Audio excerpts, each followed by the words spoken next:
I caught my husband Mark cheating. I think it's rare for someone to actually witness that. Most people probably confront their spouses after finding evidence of cheating on their phones. But I saw it with my own eyes. And I never imagined it would be in such a place, witnessed by so many people. Well, I had my suspicions about their relationship, but never thought I'd catch my husband in the act there. My name is Susan. I am a housewife with a 6-year-old son. The day I witnessed the cheating, Mark had the day off, and we were planning to go out as a family. However, when I woke up, he had already left the house. There was an email on my phone from Mark, saying, "My sister has a 103-degree fever, so I'm going to take care of her. Seems like there's no one at her place today. I'll be back by evening." I let out a big sigh. I had told our son Hayden that we were going to the amusement park today, and he was really looking forward to it since yesterday. Mark recently was in charge of a big project, and he said he hadn't been able to take any breaks for the past 6 months. So, this time off was a rare chance for some family time. But he went off to take care of his sister instead. She's engaged, so her fiancé should be taking care of her. Mark has always been overly attached to his sister. He started dating me because he said I was beautiful like his sister, and I remember feeling unsettled by that reason. Well, I met Mark's sister once, and she was indeed beautiful and kind. So, I guess saying I resemble her was Mark's way of complimenting me. But still, it made me feel uncomfortable. Mark used to say, "I want both a son and a daughter," and was very keen on intimacy. But since Hayden was born, the frequency drastically decreased. Now, it's practically non-existent. We're still young, and since Mark liked intimacy, I suspected he might be seeking it with another woman. Well, I might be able to forgive him for betraying me. It's infuriating, though. But what really bothers me is how he disappears early in the morning even on his days off, like today. He could at least spend some time with Hayden on these days off. Hayden adores his dad and cries when he realizes Mark isn't around. Mark seems too indifferent towards our child. He doesn't even buy birthday gifts, and he never attends school events, no matter how free he is. Sometimes when he comes home early, he just locks himself in his room and binges on video games. He hardly ever sees our son. Our son Hayden, who used to be a daddy's boy, might soon start seeing him as some stranger. Oh, and about Mark being busy with a big project, that was a lie. I was suspicious because he was hardly ever home, so I asked a former classmate who works at the same company, "Is Mark really that busy?" My classmate said, "No way, Mark's just a sidelined employee with nothing to do, always looking free. He leaves work on time every day, too." He told me this, laughing. I thought to myself, I knew it. After all, for someone supposedly in charge of a big project, his salary was still around $2,000, and he never looked tired from overtime. In fact, he seemed rather well rested. This also fueled my suspicions about his cheating. Despite all my frustrations, I finished preparing breakfast. I checked the time and wondered. It was odd. Usually, even without being woken up, Hayden would be up by 7 a.m., but it was well past that time. We would miss the daycare bus if I didn't hurry, so I went to wake him up. In his room, Hayden was still asleep. When I tried to wake him up saying, "It's morning. Time to get up," instead of a response, I heard a pained moan. Worried, I reached out to my son's distressed face and placed my hand on his forehead. It was burning hot. I called his name and gently shook his shoulder. He opened his eyes slightly and said, "Mom, it hurts." I almost panicked.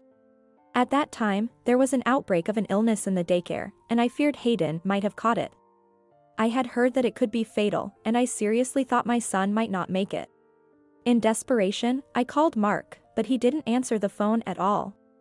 I didn't have the luxury to wait for a reply, so I called my mom for first aid advice. She's a nurse, so I thought it best to ask a professional.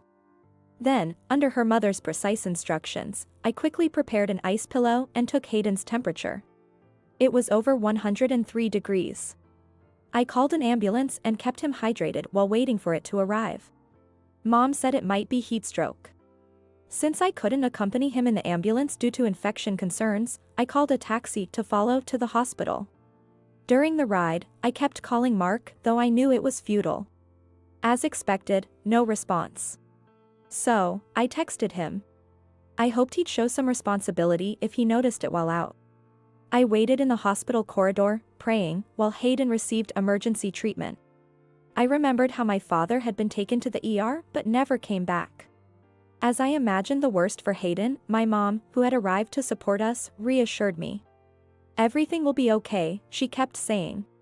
And then, an hour later, Hayden was somehow saved.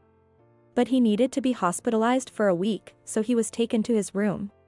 In the end, Mark didn't come home that day. The next day, I went home to get Hayden's clothes and brought some fruit for him at the hospital. When I passed by the emergency room to say thank you to the doctor who took care of him yesterday, I suddenly felt a flurry of activity in the area. Thinking someone must have been brought in, I decided not to disturb and postponed greeting the doctor. As I was about to go to Hayden's room, I saw a man and a woman on a stretcher. They were covered only with a thin towel blanket, appearing to be naked. It seemed like they were stuck together. Probably a case where the man couldn't withdraw during the act. I've never experienced it, but it must be tough. Embarrassing, too, to be brought in like that.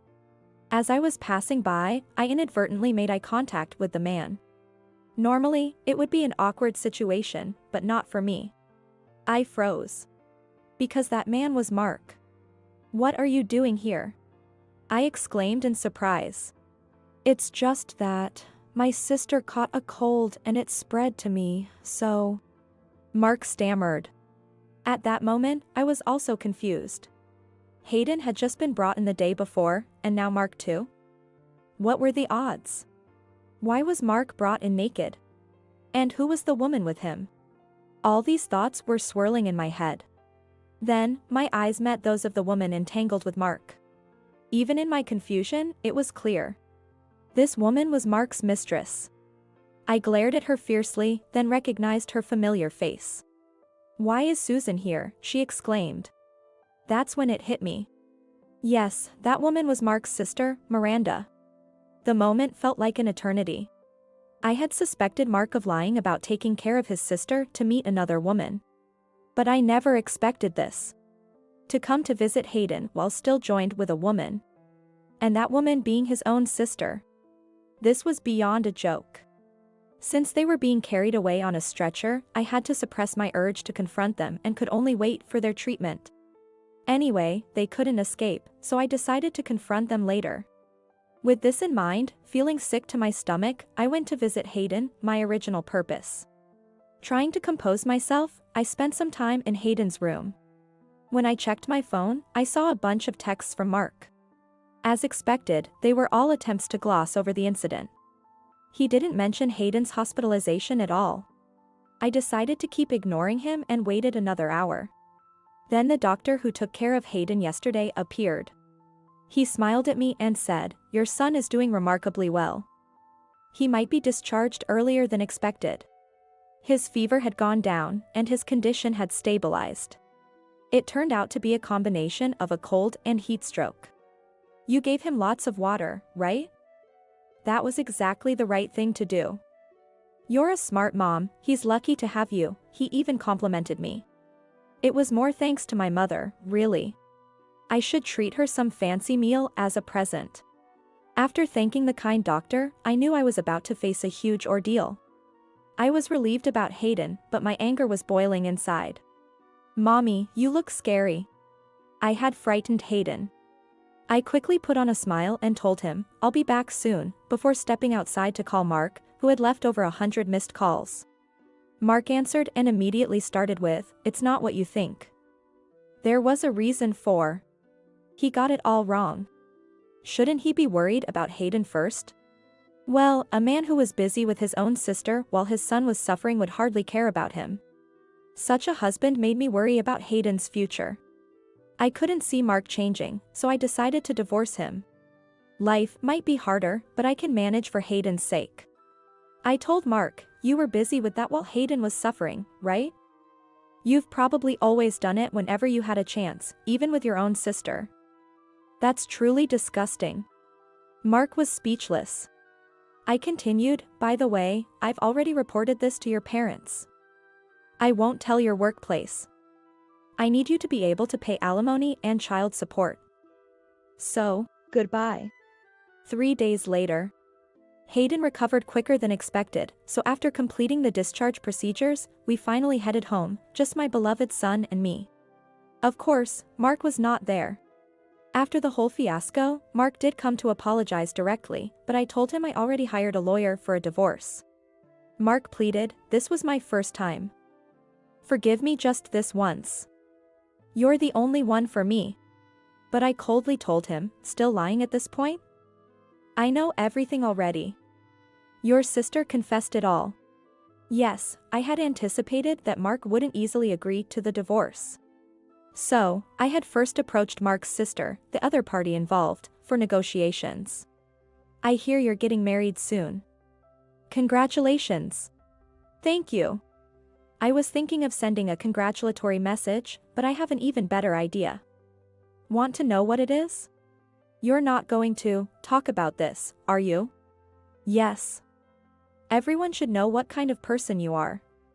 Just mentioning this will make it crystal clear." I smiled slyly. "Please don't. My life would be over if you did that."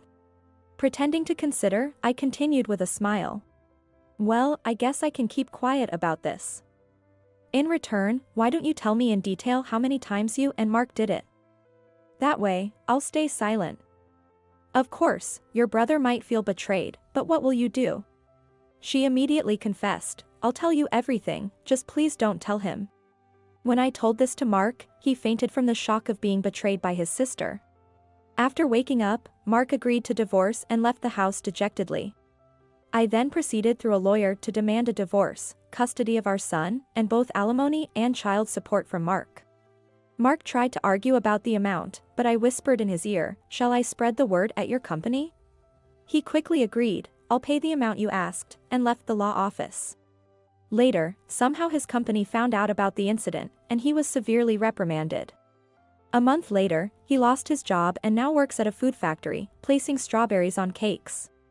Somehow, even there, everyone knows about his deeds, and he is often the subject of young women's gossip, feeling quite isolated. As for Mark's sister, despite me keeping quiet, her fiancé broke off their engagement after the whole thing was revealed. Apparently, her fiancé, suspecting infidelity, had hired a private investigation. She was demanded a large sum as compensation for the broken engagement and now works at a strip club. Recently, her ex-fiancé gave me photos of them in the act, saying I should use them if needed. I wondered what kind of nerve he had to give such a thing to a woman like me. However, I decided to keep it stored in my dresser. If Mark contacts me or does anything, I'll gratefully use it as a precaution. I've moved back to my parents' house for a fresh start and am raising Hayden with their support. Since my parents lived far away and couldn't see their grandson often, they were happy to help as much as they wanted.